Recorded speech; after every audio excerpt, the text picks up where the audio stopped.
Hey everyone, thanks for stopping by and checking out this video. So I have been wanting to make a few more cutting boards for quite some time. And so I've been collecting various species of hardwoods over the past 6 or 8 months or so. I've got walnut and maple and purple heart and padauk, as well as some yellow heart and some ipe even. So I got everything out and situated here on my workbench and started to just kind of take inventory of the stock that I had. And here I am cutting everything down to 1.5 inch thickness. So after I plane these boards down, they're going to be about 1.25 inches. And so I wanted to start with 1.5 inches. And this is my first tip in making these diagonal cutting boards, and that's to leave these pieces as long as you possibly can. So they're going to be 16 by 12 as a finished product, but because the grain is diagonally oriented, that middle strip is at least 20 inches. And so what happens is those pieces in the middle need to be longer and the pieces toward the corners need to be quite a bit shorter. So leave your pieces as long as you possibly can. So here I am planing everything down. Some of these pieces were pretty rough cut, others were quite a bit smoother. And so with everything cut to 1.5 inches thick, I got them planed down to various thicknesses, everywhere from almost 2 inches thick down to 1/4 inch or even 1/8 of an inch thick. Next, it was time to set up my little clamping station here, and I just do this on top of my mobile workbench and use some scrap here to glue everything up on. I got up my long bar clamps for this. These are the longest ones I have. I really don't have the ideal clamps for making cutting boards, but this is what I've got.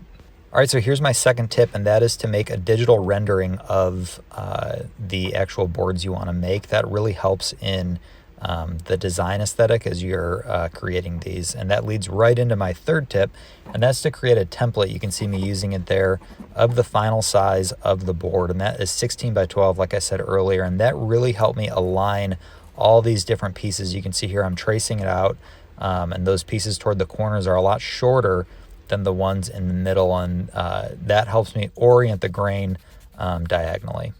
You'll notice that this board is fully clamped up, and that's my fourth tip, and that's to fully clamp everything up without glue, and that's to identify any gaps or things that you missed, imperfections that you missed before you do the glue up.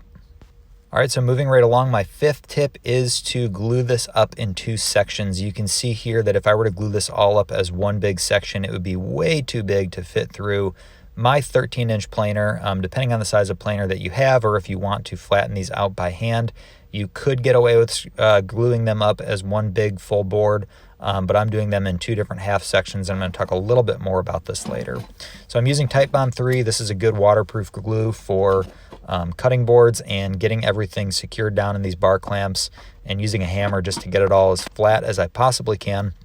And again, I've got 1/4 inch of forgiveness here that I can plane off if I've got any imperfections, which I will, and we'll talk about that later. So I clamped it all up as tight as I could, and then wiped off some of the squeeze out, and came back the next day to check out how it was.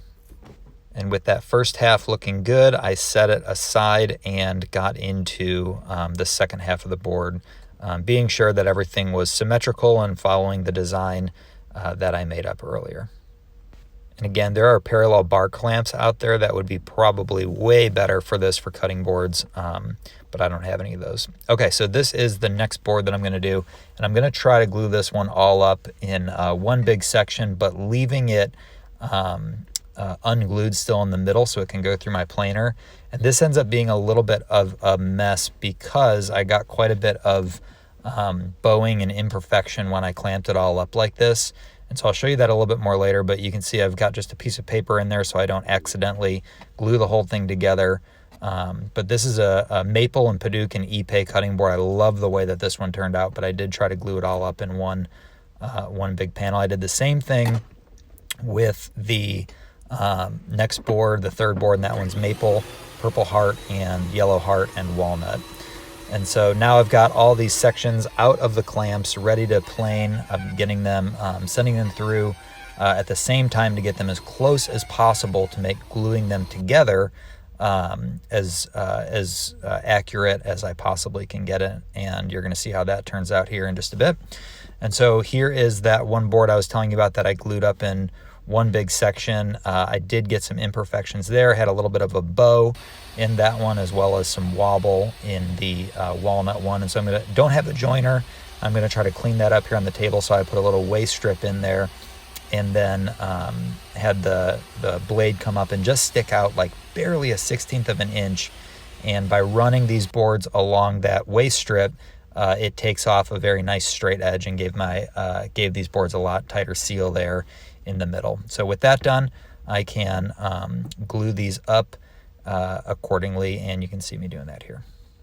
I'm doing this on my work surface. It's one of the flatter surfaces I have in the shop. You can see I've got some wax paper down there so it doesn't glue itself to the surface. And there's a close-up there. You can see how that seam is very tight now after using that planer trick, or that joiner trick rather, over on the table saw.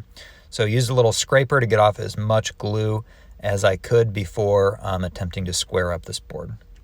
And before squaring it up on the table saw, I used my circular saw just to cut off as much of the overhang as possible. It did not need to be perfect.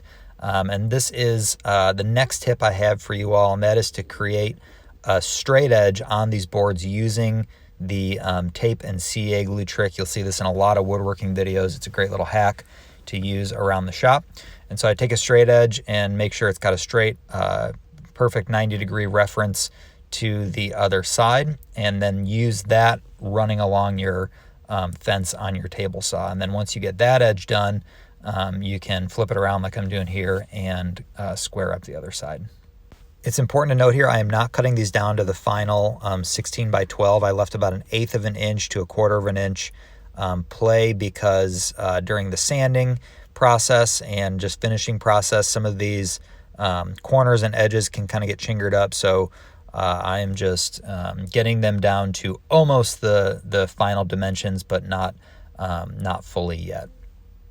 And here I am using the crosscut sled and then a belt sander to try to get as much of that glue squeeze out off as possible and level everything off. There was a little bit of a imperfection there that I just used the belt sander to clean up. And then after that, I still had this divot.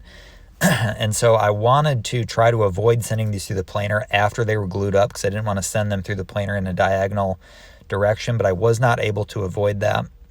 And so this is my 7th tip, and that's to use these waste strips on the side. I just use a little hot glue on each side to send them through the planer. That absorbs any snipe that might happen.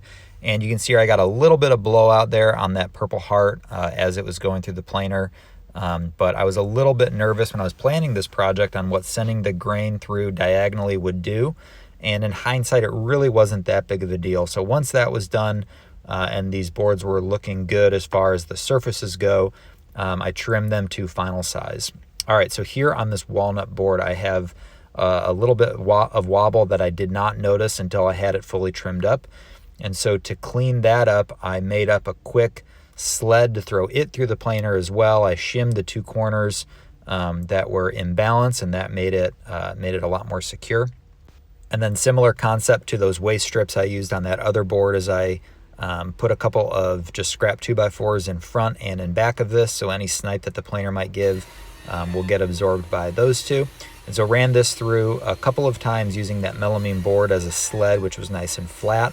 And that was able to flatten out the top. And once that was done, I could flip it over, and the other side then, if there was any wobble or unevenness on that side, I flipped it over, glued it in, and then sent that through the planer. And so this one's a little bit thinner. This one's about 1 1/8 inches thick, but you really can't notice it when compared to the other boards, and that took any of the wobble completely out of it.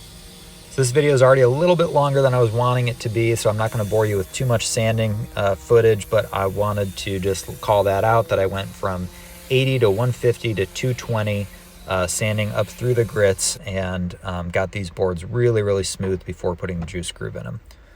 So this is a jig I made on a couple of cutting boards I did several months ago, and this is to easily put a juice groove in these boards. And so securing it down, again, using that tape and glue trick and getting them perfectly in place, and then just use a little bowl bit on my plunge router to get the juice grooves installed here. And not gonna lie, definitely a clench worthy moment to do this part, because if you mess it up, there's not a whole lot you can do to fix it. But luckily, I took my time. This is sped up about 5 times footage, so this is definitely a slow process to do, but taking your time, making sure everything went smoothly. And so it does leave a little bit of burnout on the corners especially, so I just use my Dremel with a little sanding drum on there, a little 1/4-inch sanding drum, and took those burn marks right out of there.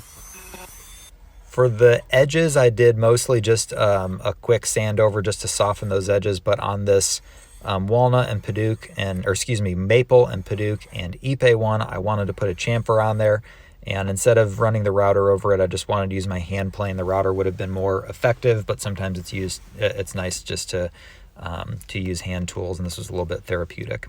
To sand those juice grooves, I just used this 1/4-inch aluminum dowel rod I had laying around. You can use wood, it does not matter, or even piece of plastic, and just wrap the sandpaper around that. Anything you can use to get down into those grooves to sand them smooth. And with that done, I sprayed everything with water. This pops the grain, so the first time you wash these boards, you don't get a bunch of fiber sticking up. And so once that dried, I came back with 220 again and sanded everything smooth, which was a really satisfying part, just to see how these boards were coming together.